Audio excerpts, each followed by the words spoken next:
Guess where I'm at? I am back to the old timers dump. I just went up to the house because I don't have their number.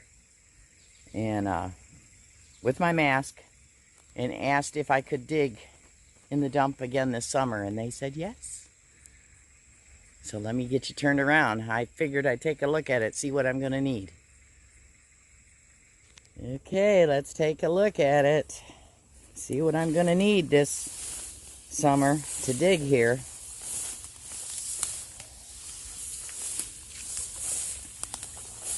Well, looks like deer have been back here.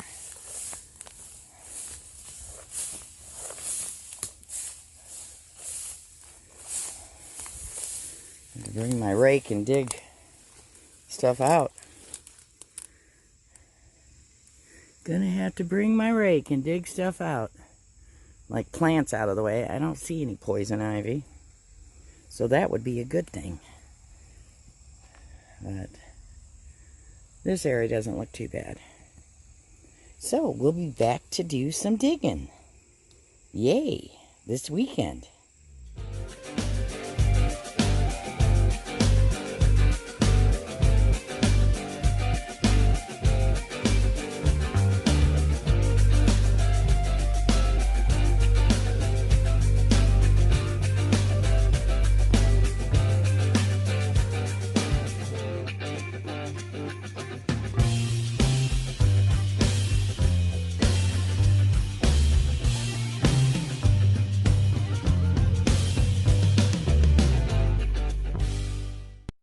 Today we are reburying the morbid jar of memento newspaper clippings that I dug on February 3rd. Some weird things have been happening. On February 20th, on my way to Don's, I had a lumber truck throw some wood at me and mess up my car. Then on March 13th, I had a storm tear my brand new front storm door off. Then March 14th and 15th, I was rushed to emergency with an uncontrollable nosebleed, which I've never had before. And then on March 23rd, Michigan governor announced the stay-at-home order. These are some of the clippings that were in the jar that you can go back and look at after the video is done. But as you can see, they are creepy, creepy newspaper clippings. Now, I don't know if this is a serial killer collecting mementos. Some have suggested that possibly it was somebody that had the fantasy of doing it and just started collecting them. And then another has suggested that perhaps somebody had a tragedy of their own happen and they collected all the tragedies that were happening around the same time, cut the clippings out, and buried them to heal. I have no idea. I wanted to have our friend Randy check it to see if there was any negative energy, but COVID hit and he was not able to come over and do that with his technology. So today we are reburying it in exactly the same place that I found it. So I hope you enjoy the video. And if you get a chance, check back and read some of these newspaper clippings.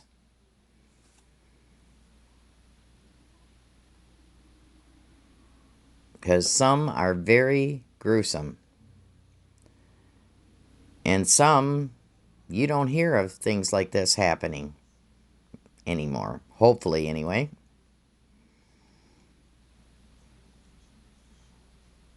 I believe there were 17 total newspaper clippings in all. And they were from all different parts of the country. But after researching with my friend who works at the library, they all seem to come from the same newspaper that's in another state. So I still have not figured out how they got here. Just seems like a strange thing to find in the farmer's dump. So on with the video. Welcome to Digging with Deej. Today we are back to the old timers dump, and the purpose of me coming back first of all is to rebury this jar of morbid newspaper clippings. But I wanted to have a discussion with you about the research that was done and some of the comments from my original video, and just have a discussion about it, and then we're going to rebury the jar and say a prayer over the ground. So, I made some notes. So, as I told you earlier in this video, I dug the jar up on February 3rd, I believe. And then I had some strange things start happening to me. And it just, they were spaced out. It was probably just coincidence, but who knows. When I opened the jar on my deck, and I ended up storing it in the shed. And as you can see, the heat from being in the shed this summer has yellowed the clippings, even though it was in darkness. And probably because it's been opened up. So I dug it up on February 3rd. February 20th, I did a road trip down to visit Detection Connection and dig with him and Metal Pirate Girl. That was February 20th. On my way down, a lumber truck that I was following, way far behind, he either kicked up wood that was on the road or something fell off his truck. I don't know which, and it damaged the front of my car. And I did a live stream on location waiting for Don to get there. And then I came home, and March 13th, the next month, I had just had a brand new storm door put on the front of my house. And a storm came through and literally tore it halfway off the house and broke my porch light. The very next day, I went to urgent care for an uncontrollable nosebleed. I don't remember ever having a nosebleed before, even as a kid. My siblings didn't remember me having one. But I mean, this was literally pouring out of my nose like pouring out of a bottle. And that had to go into the hospital 10 hours later, the next morning. Went to the hospital two evenings in a row, or one morning and one evening, doing the same procedure to try to get it to stop. And then March 23rd, we had the Michigan stay at order. Stay in place, shelter in place, stay at home order in Michigan with the beginning of COVID-19. So, it's probably just coincidence, but I had some strange things happen. So to be safe, I am reburying it exactly where I found it. Let me look at the notes. Now, this video had more comments on it than any other video I've ever had. I loved the comments. There were 234 comments from across the world. I'll put a link to that description of that video, or a link to it, that video, in my description of this video if you didn't happen to see it. Let's see. So here's some examples. I had a viewer tell me they saw a human finger at 6 minutes 5 seconds into the first video. I've gone over it, 30 seconds before, 30 seconds after. I don't see a human finger anywhere unless it's mine. Then I had some suggested that it was a serial killer's trophy jar.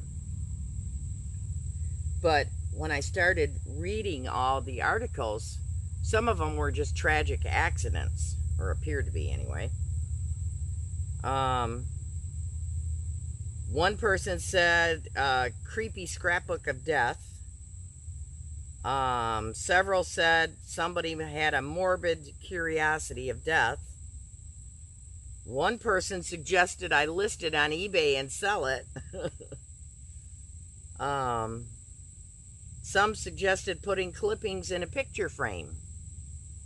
Some said put it back. Many said put it back. Some said a serial killer in the making. And others said to donate it to a museum. Well, I don't think my museum wants this, because we have several members are several of us that are members of that museum believe in things we can't explain. And then one person suggested laminating the articles. But I'm going to do what I think is the right thing, and I'm going to return it to its original resting place.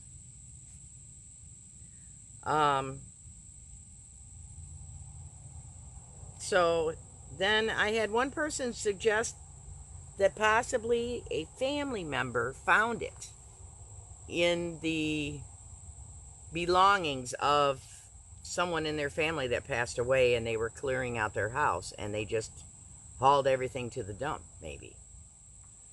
They were thinking that it would never be dug up. And another person suggested it was some type of ritual around death or a morbid fascination. So the research. Okay, the mason jar itself is a dry, perfect mason. They were made in the very early 1900s, the teens, until 1925 when Ball purchased the company. When Ball purchased the company, they straightened the word dray and made it straight, because the older versions of this mason jar, dray is at an angle on the jar. So we know it's before 1925.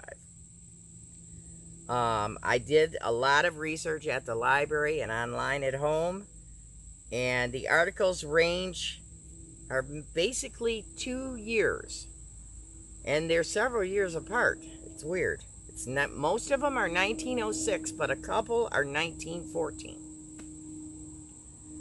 And these articles I was able to find at the library in the Kentucky Post and the Washington State Statesman newspapers.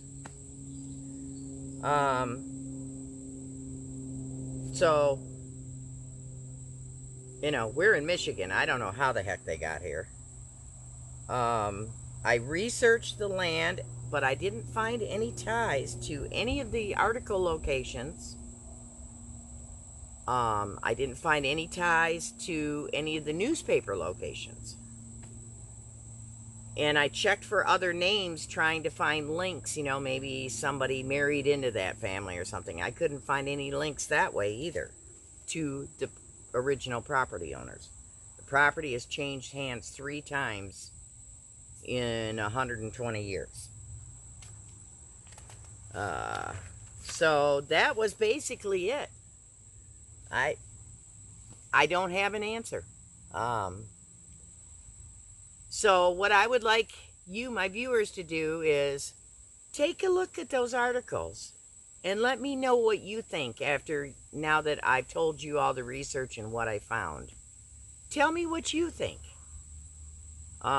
Maybe there's something the rest of us are missing. I don't know. But there was nothing else in the jar. There was a teeny tiny bit of dust or cobweb. I don't know what it was, but that's it.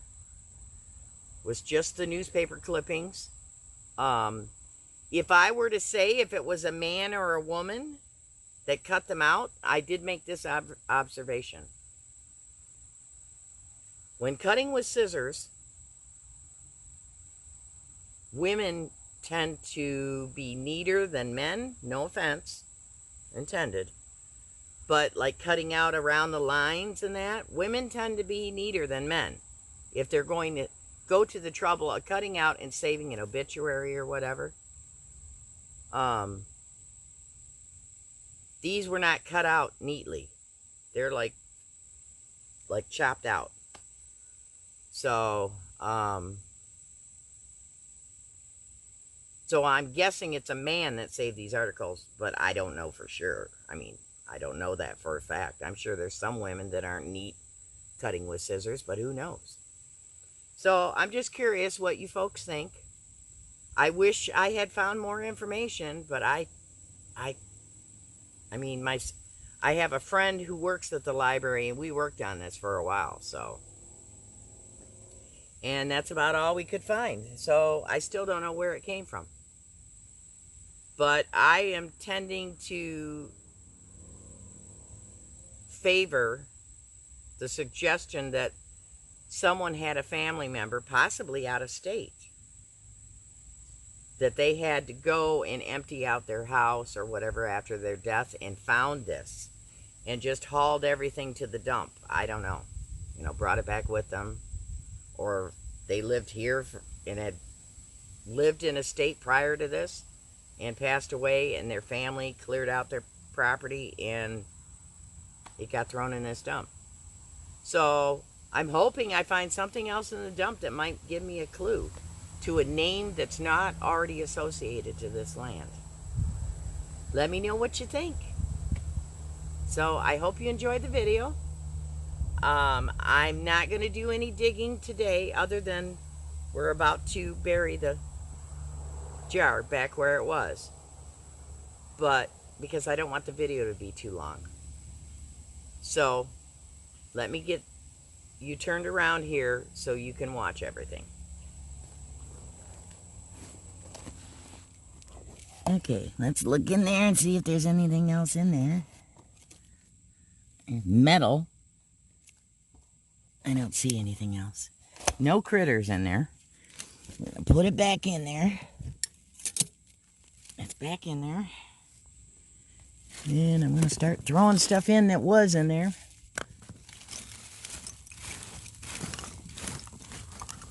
And rebury it.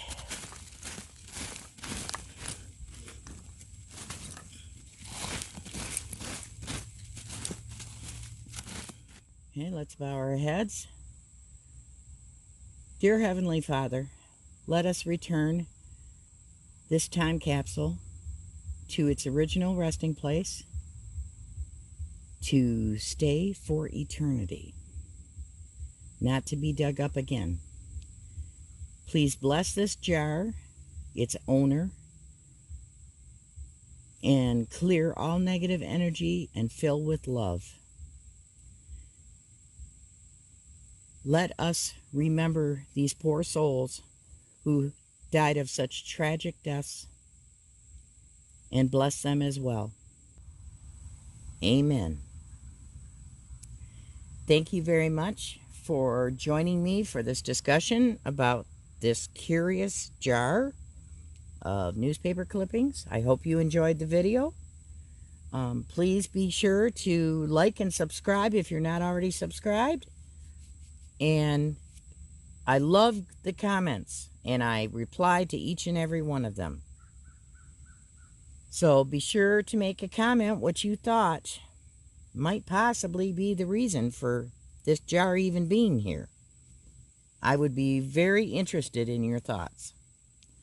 So thank you very much for watching, and I'll see you soon.